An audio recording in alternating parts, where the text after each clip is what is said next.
A paz do Senhor Jesus, meus queridos amigos e irmãos em Cristo, aqui do canal Embaixadores de Cristo, Estudos Bíblicos. Que bom ter você conosco para juntos meditarmos na Bíblia Sagrada. Vamos estudar a palavra do Senhor. Hoje nós estaremos estudando mais uma rica lição da Escola Bíblica Dominical. Estaremos estudando mais uma lição maravilhosa das lições da CPAD. Lembrando que nesse trimestre estamos estudando a palavra do Senhor no Evangelho de João. E hoje nós estaremos estudando, submisso ao tema, a verdadeira adoração. Vamos orar, vamos agradecer ao Senhor. Meu Deus e meu Pai, em nome de Jesus, nesse momento, meu Deus, eu quero adorar o Senhor em espírito e em verdade. Espírito Santo de Deus, eu te convido, eu te peço, eu te imploro, toma a direção desse estudo bíblico, vem nos inspirar, vem me inspirar para estar ensinando a tua palavra. Espírito de Deus, edifica a vida espiritual, faça crescer a comunhão nossa com o Senhor através da tua palavra. Em nome de Jesus. Amém. Maravilha, maravilha de Deus. Pois bem, amados, hoje nós iremos aprender sobre a verdadeira adoração. Você sabe o que é adoração? Você sabe o que é adorar? Você tem adorado a Deus da maneira certa? O que o Antigo Testamento tem a nos dizer sobre o conceito adoração? E o que o Novo Testamento tem a nos dizer sobre adoração? Vamos conhecer um pouco sobre a história dos samaritanos. Por que a Bíblia fala que os judeus não se comunicavam com os samaritanos? Iremos, meus amados, ler um texto bíblico onde iremos observar o encontro do Senhor Jesus com a mulher samaritana. Será que a mulher samaritana estava certa? Ou será que os judeus é que estavam certos? Qual era a maneira certa de adorar o Senhor? Sem perda de tempo, lição de número 3, do dia 20 de abril do ano de 2025. Lembrando que hoje, dia domingo, estamos aí, na chamada Semana Santa, e hoje é o domingo ao qual nós lembramos da ressurreição do nosso Senhor Jesus. O apóstolo Paulo, escrevendo a sua carta aos crentes da cidade de Coríntios, ele deixou bem claro: se Cristo não ressuscitou, é vã a nossa pregação. Ou seja, Paulo acreditava 100% na ressurreição de Jesus. Então, meus amados, a verdadeira Páscoa, sim, Jesus Cristo, ele é a nossa verdadeira Páscoa. Vamos meditar na palavra do Senhor nosso Deus. A verdadeira adoração. Texto áureo. Deus é Espírito, e importa que os que o adorem em Espírito e em verdade. Essa palavra está em João capítulo 4, versículo 24. Verdade prática. Adorar significa viver em total rendição a Deus, entregando-nos plenamente a Ele. Vamos para a leitura bíblica em classe. Se você quiser acompanhar através da sua Bíblia Sagrada, fique à vontade. Porém, somos sabedores que a maioria de nós nem sempre tem condição de acompanhar esse estudo em casa. Às vezes acompanha no trabalho, no intervalo do trabalho, na hora do almoço, na hora do lanche, ou dentro do ônibus. Dependendo do lugar que você esteja, é importante que você está ouvindo a palavra do Senhor.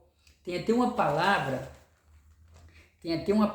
no livro de Apocalipse, que é o último livro da Sagrada Escritura, que diz assim: bem-aventurado, olha só, Apocalipse capítulo 1, versículo 3, bem-aventurado aquele que lê e os que ouvem as palavras desta profecia e guardam as coisas que nela estão escritas, porque o tempo está próximo. Então, você é um bem-aventurado. A palavra bem-aventurado significa também feliz. Feliz aquele, feliz aquela, feliz você que está ouvindo a palavra de Deus. João capítulo 4, versículo 5 ao 7, e também o versículo 9, versículo 10, versículo 19 ao versículo 24. Foi, pois, a uma cidade de Samaria, chamada Sicar, junto da herdade que Jacó tinha dado a seu filho José. E estava ali a fonte de Jacó.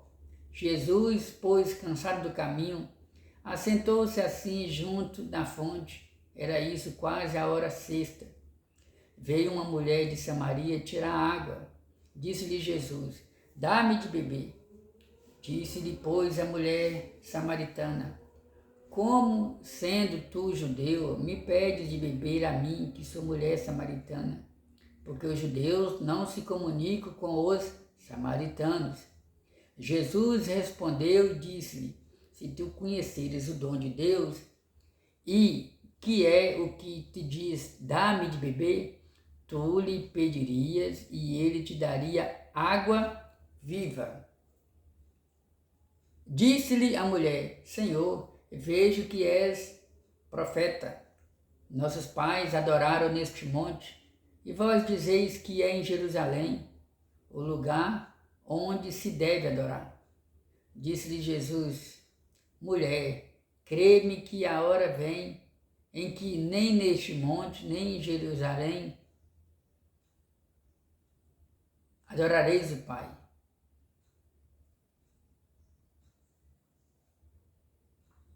Vós adorais o que não sabeis, nós adoramos o que sabemos, porque a salvação vem dos judeus.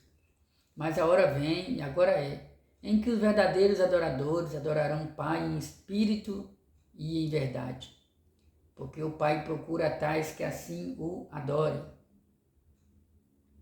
Deus é espírito e importa que os que o adorem em espírito e em verdade. Então, meus amados, o nosso estudo de hoje será baseado nessa passagem bíblica. Toda pregação evangelística, toda a pregação, independente do título do culto, seja culto de criança, seja culto de adolescente, culto de oração, toda adoração a Deus, todo momento em que os irmãos se reúnem para adorar a Deus, a Bíblia deve ser lida. A Bíblia deve ser pregada, a Bíblia deve ser ensinada, porque o que transforma não é as palavras de Edmilson, esse que vos fala. O que transforma é a palavra de Deus. Muitas das vezes o adorador entra em um templo para oferecer um culto a Deus e às vezes ele sai triste. Triste, quando eu digo triste, ele sai lamentando porque teve um momento da oração, teve um momento do louvor, mas não teve um momento da pregação. Porque através da oração, nós nos comunicamos com Deus, expomos as nossas necessidades e assim por diante. E a pregação é Deus falando conosco. Vamos dar prosseguimento aqui? Vamos partir aqui para a introdução. O ser humano sente uma necessidade intrínseca de Deus. Com a leitura da passagem de João capítulo 4, essa carência espiritual torna-se evidente. Nesse contexto, também se revela a importância de uma autêntica adoração que surge de uma experiência profunda com Jesus Cristo. Por esse motivo, a adoração cristã é o tema central dessa lição. A partir do diálogo entre Jesus e a mulher samaritana, podemos extrair ensinamentos valiosos sobre a adoração. Então, o comentarista, ele inicia essa terceira lição mostrando a carência espiritual que existe na vida de todo ser humano. Ou seja, o ser humano sente uma necessidade intrínseca de Deus. Ou seja, quando Adão e Eva pecaram, eles quebraram uma aliança que tinha com o Criador. Eles quebraram o pacto que tinha com Deus. Eles quebraram o relacionamento espiritual que tinha com Deus. Eles tinham comunhão com o Senhor. E a partir desse momento, a palavra de Deus nos mostra que todos nós nos tornamos pecadores, já fomos gerados no ventre da nossa mãe já em pecado, como diz o salmista. O ser humano, inclusive eu ouvi uma frase que tem lógica, que faz sentido, que diz que todo ser humano, seja ele rico, pobre, preto, branco, independente da condição social, independente se ele nasceu em uma família que teve condição de dar um conforto para ele, independente da religião em que ele faz parte, da religião em que ele aprendeu.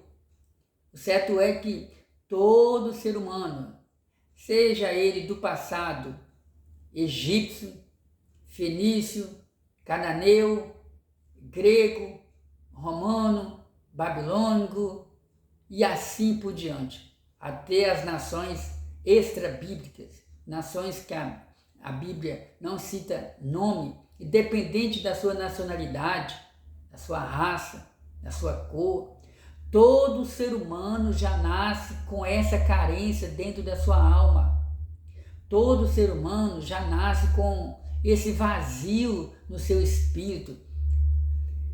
E esse vazio, a frase diz que esse vazio que habita no coração do ser humano, ele é do tamanho de Deus. Ou seja, só Deus é capaz de preencher essa lacuna, esse buraco, esse vazio que existe no coração dos moradores desse mundo, daqueles que já existiram na vida de cada ser humano que já passou por esse mundo. Ou seja, a partir do momento que esse ser humano tem um encontro com o Deus vivo, o Deus da Bíblia Sagrada, o Deus Criador dos céus e da terra, a partir do momento que esse homem, essa mulher tem um encontro com o Senhor Jesus, esse vazio ele é preenchido.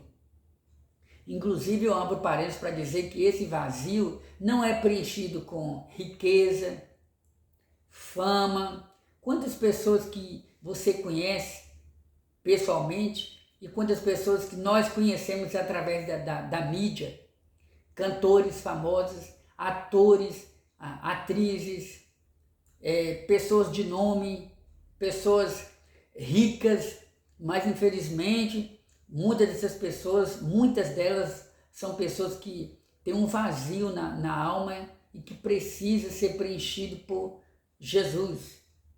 E como essas pessoas ainda não tiveram encontro com Jesus, elas procuram preencher esse vazio de várias maneiras.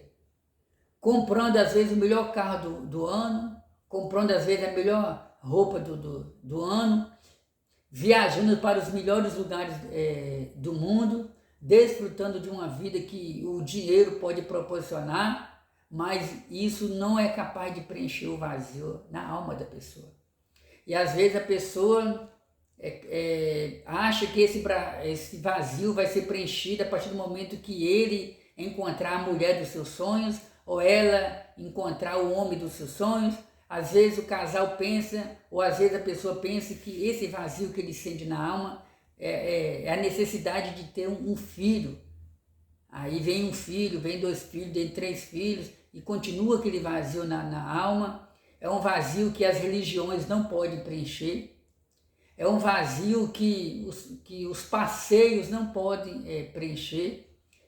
Esse vazio é um vazio na alma, na parte imaterial do homem, porque todo homem, toda mulher tem uma alma. Existem vários significados para a palavra alma, eu não vou entrar nesse particular aqui agora, mas eu quero te dizer que, como o comentarista deixa bem claro, o ser humano sente uma necessidade intrínseca de Deus. E com a leitura da passagem de João, capítulo 4, onde fala sobre o encontro de Jesus com a mulher samaritana, nós vamos observar que existia uma carência muito grande na vida daquela mulher samaritana, e que essa carência, esse vazio, essa falta de paz, essa falta de sentido para a vida, ela foi preenchida quando aquela mulher teve encontro com o Senhor Jesus. Então, a adoração surge de uma experiência profunda com Jesus. Quando o ser humano ele tem um encontro com o Deus da Bíblia Sagrada, vou bater na mesma tecla aqui, o Deus da Bíblia Sagrada. Quando o ser humano tem uma experiência com o Deus da Bíblia Sagrada, o Deus de Abraão, o Deus de Isaac, o Deus de Jacó, o Deus que prometeu enviar Jesus Cristo. E nós, igreja, nós cristãos, nós cremos que o Senhor Jesus Cristo, ele já veio, ele é o Salvador do mundo, ele é o Messias prometido no Antigo Testamento. Então, quando o homem e a mulher têm um encontro com o Deus da Bíblia Sagrada, eu estou falando sobre o Deus da Bíblia Sagrada porque a gente sabe que, infelizmente, existem milhões de religiões no mundo. Muitas religiões. E cada uma dessas religiões ensina uma maneira diferente do homem se aproximar do Criador. Porém, o cristianismo apresenta Cristo. Nós, igreja, nós cristãos, nós seguidores de Cristo, nós crentes, nós apresentamos Jesus Cristo. Ele é a ponte. Ele é a ponte entre o homem e Deus. Você já atravessou uma ponte sobre um rio? Pois é. Se você não passar por aquela ponte, dificilmente você vai conseguir chegar para o lado de lá. Então, as religiões muitas das vezes apresentam atalhos, outros meios de se chegar a Deus. As outras religiões apresentam vários deuses. Você pode se chegar até a Deus seguindo a religião tal, a religião X, você vai conseguir se chegar a Deus. Há quem diga, né, que todos os caminhos levam a Deus, baseado naquele ditado popular, né, que vem lá do tempo de Roma, né, todos os caminhos levam a Roma. E aí, talvez baseado nessa frase, né, dizem que todos os caminhos levam a Deus. Mas essa não é uma verdade. Não é o que a Bíblia ensina, não é o que Jesus ensina. Jesus disse: eu sou o caminho, a verdade e a vida. Ninguém vai ao Pai a não ser através de mim. Então, os líderes das maiores religiões do mundo, até onde eu sei, não tiveram essa autoridade, essa inspiração, essa ousadia para dizer: você só consegue se chegar a Deus através de mim, ou através dos meus ensinamentos. Não, eles apresentaram outras alternativas, mas Jesus, como Filho de Deus, como o próprio Deus que se encarnou, quando digo encarnou, é que Jesus ele é Espírito, ele é o próprio Deus. Aí já entra a doutrina da Trindade, que já é tema para um outro estudo. Jesus se encarnou. Paulo diz que tende em vós, escrevendo aos Filipenses, Paulo diz: tende em vós o mesmo sentimento que houve também em Cristo Jesus, que sendo Deus não teve por usurpação ser igual a Deus, mas aniquilou-se a si mesmo, se tornando servo. Ele foi obediente até a morte. Décadas anteriores, João teve essa experiência, né, de ter um encontro com a palavra viva, se referindo a Jesus. Estou falando da experiência do apóstolo João com Jesus. Não estou me referindo à data em que o Evangelho de João foi escrito. Mas o certo é que João escreveu também dizendo, né, no princípio era o Verbo, No princípio era a palavra, no princípio era o Logos, e o Verbo se fez carne e habitou entre nós. Então, quando temos uma experiência com o Senhor Jesus, nós queremos adorá-lo, nós queremos exaltá-lo, nós queremos glorificar o teu santo nome. Vamos lá, primeiro ponto, o encontro em Samaria e duas preciosas lições. A necessidade de passar em Samaria. Em João 4 é informado que era ali necessário passar por Samaria. O Senhor deixava a Judeia em direção à Galileia e para tal teria de atravessar por Samaria. Apesar de evitar entrar nessa cidade devido à tensão racial entre judeus e samaritanos, havia uma missão ainda mais urgente, o encontro com a mulher samaritana em Sicar, junto à fonte de Jacó. Durante essa conversa, Jesus abordou o assunto sobre o local adequado para adorar a Deus. Seria em Samaria ou em Jerusalém? Nesse diálogo, nosso Senhor ensinou duas importantes lições. Meus amados, vamos primeiramente destacar. A Bíblia fala que os judeus não se comunicavam com os samaritanos. Primeiramente, eu quero te chamar a atenção para algo. Infelizmente, os judeus, em cada povo existem os soberbos e existem os humildes. No meio da multidão, no meio de cada povo, existe os humildes e existe os soberbos. E o que acontece? Os judeus, eles se orgulhavam, ouça bem, os judeus se orgulhavam de serem chamados povo de Deus, povo chamado, povo escolhido, povo separado, povo que pertence ao Deus verdadeiro, ao Criador dos céus e da terra. Era o povo de Abraão, era o povo de Isaac, era o povo de Jacó, era o povo de Moisés, é o povo que pertencia aos profetas maiores, é o povo que tinha a lei de Deus e assim por diante. Então o povo judeu se orgulhava por isso, de tal maneira que a Bíblia mostra e a tradição também nos mostra que os judeus eles rejeitavam os gentios, eles até tratavam algumas vezes os gentios de forma errada, maltratava, ignorava, achava que os gentios eram um povo tipo assim, zero à esquerda, que não era digno de perdão, não era digno de salvação, não era digno de adorar a Deus, não era digno de servir a Deus, e assim por diante. E isso passava na mente de vários judeus. E você vê vários exemplos bíblicos lá, né? Os judeus não faziam questão de estar próximo dos gentios. E o que acontece? Nós temos um exemplo aqui. Por que os judeus não se comunicavam com os samaritanos? Primeiramente, meus amados irmãos, é preciso entender que Deus, ele criou o reino de Israel. E o reino de Israel tinha 12 tribos. 12 tribos. Oriundas, essas 12 tribos são tribos oriundas, tribos que nasceram, tribos que surgiram através dos filhos de Jacó. E cada tribo tinha o nome de um dos filhos de Jacó. E aí chegou um momento, diz a Bíblia Sagrada, que Moisés morreu, Josué assumiu o lugar de Moisés, Josué não preparou uma pessoa para substituí-lo, está escrito ali no livro de Josué, e a palavra de Deus nos diz que nessa época cada um fazia o que bem entendia. Depois de Josué nós entramos no livro dos Juízes, e o que acontece? Os juízes começam a governar Israel. Depois chega um momento em que Israel não quer mais saber de juiz. Eles querem um rei como as outras nações tinham. E até então, Deus era o único rei sobre Israel.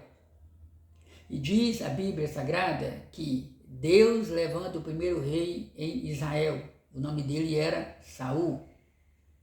Chegou um momento em que Saul já não estava mais cumprindo as ordens de Deus. Deus então levanta Davi para substituir Saul. Passaram-se muitos anos, Saul morre. E Deus então coloca Salomão no lugar. Perdão, passaram-se muitos anos e Davi morre. Deus então coloca o rei Salomão no lugar do seu pai Davi. E a palavra de Deus nos mostra que Salomão também morre. Então assume o lugar, no lugar de Salomão, o seu filho Roboão, até aí governando 12 tribos. Porém, os servos de Roboão procuraram ele, pediram ele que ele apaziguasse, pediram ele que diminuísse o valor dos tributos que os servos ali pagavam. E diz a Bíblia que Roboão preferiu ouvir os conselhos dos amigos dele do que os conselhos dos conselheiros do rei Salomão. E a palavra de Deus nos diz que o povo se revoltou porque Roboão prometeu que ia ser mais severo com eles do que o seu pai. Diz a Bíblia que eles se revoltaram. E eles então foram até o Egito e procuraram um fugitivo que estava no Egito chamado Jeroboão. Jeroboão, ele foi servo de Salomão, mas teve uma intriga lá entre Jeroboão e Salomão, e Jeroboão então fugiu para o Egito. E o que acontece? Alguns líderes das tribos ali de Israel procuraram Jeroboão e colocaram então Jeroboão para liderar aquela rebelião, porque o povo ficou revoltado com Roboão.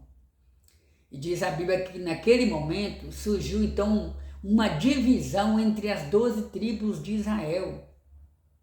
Dessa forma, Jeroboão liderou, a partir daquele momento, 10 tribos, chamadas de tribos do norte. E Roboão, que era filho de Salomão, ele então liderou 2 tribos, a tribo de Judá e a tribo de Benjamim.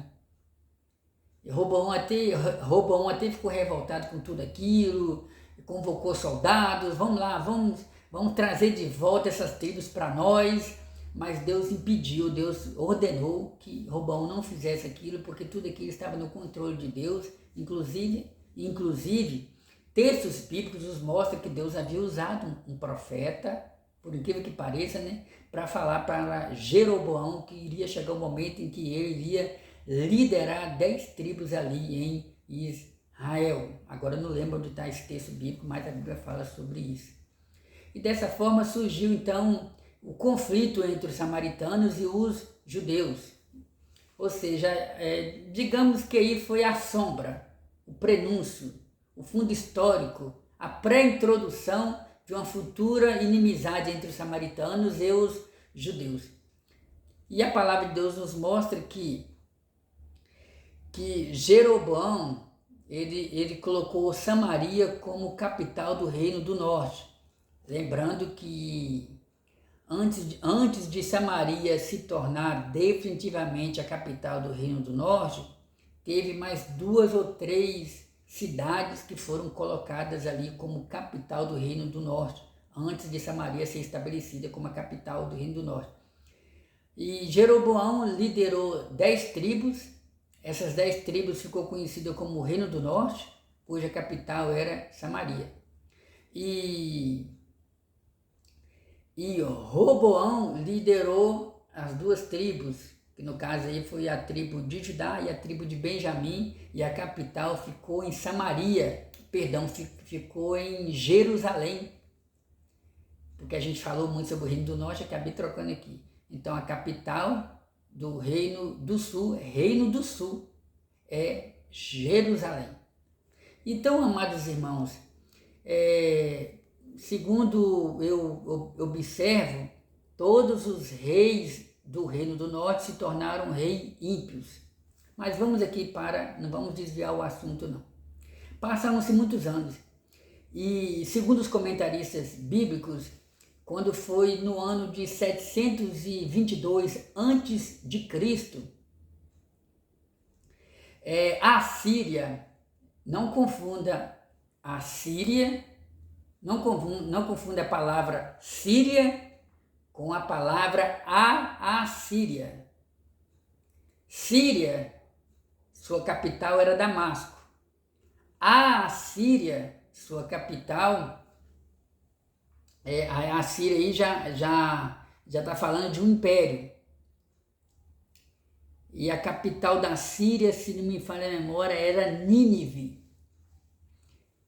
E diz a história bíblica que o rei da Assíria, ouça bem, o rei da Assíria invadiu Samaria e venceu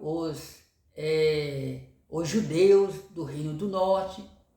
Ele então levou a maioria dos prisioneiros, a maioria dos membros das tribos do Reino do Norte, ele levou como prisioneiro e deixou poucos judeus ali em Samaria.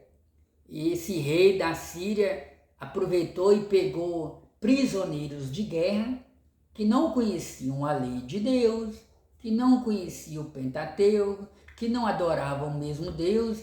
Então o rei da Síria pegou esses prisioneiros de guerra e colocou para morar ali em Samaria, junto com os judeus que adoravam a Deus. Dessa forma, o tempo foi passando, os povos foram aumentando e começou a acontecer ali uma mistura de raça, uma mistura de fé, uma mistura de adoração. E começou a surgir ali uma adoração errada, uma adoração que não era a adoração que os judeus haviam aprendido.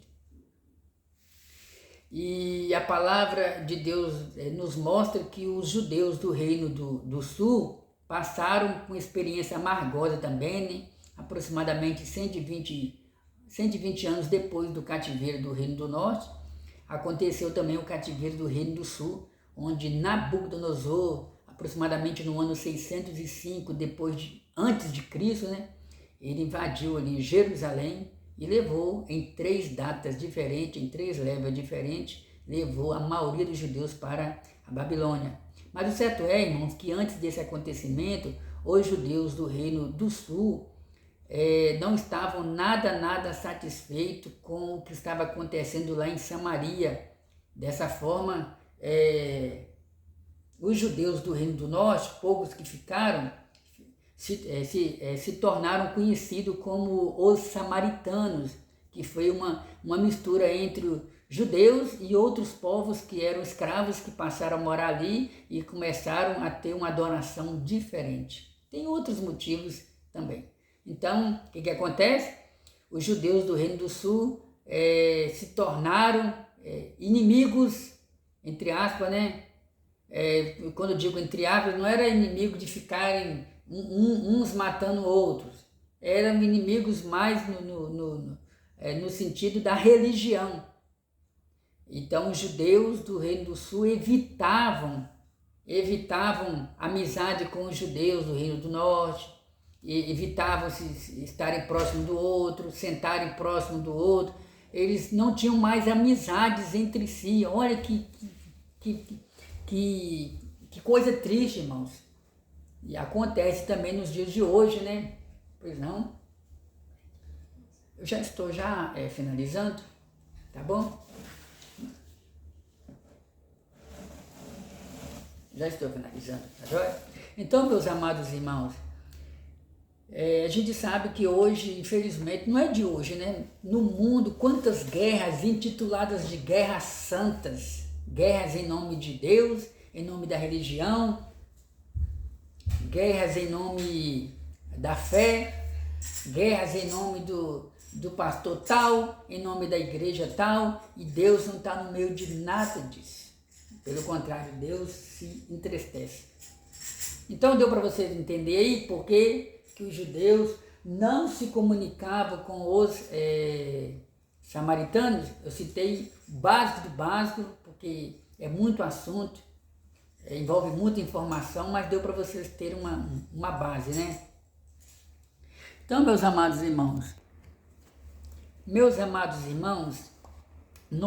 nós iremos gravar essa aula em 2 vídeos. Então, nesse primeiro vídeo nós vamos ficar com o fundo. Então, meus amados irmãos, nós iremos gravar essa aula em 2 vídeos. Então, terminando aqui, você já passa para outro vídeo, onde nós já iremos dar prosseguimento no primeiro ponto, falando sobre o encontro em Samaria e 2 preciosas lições.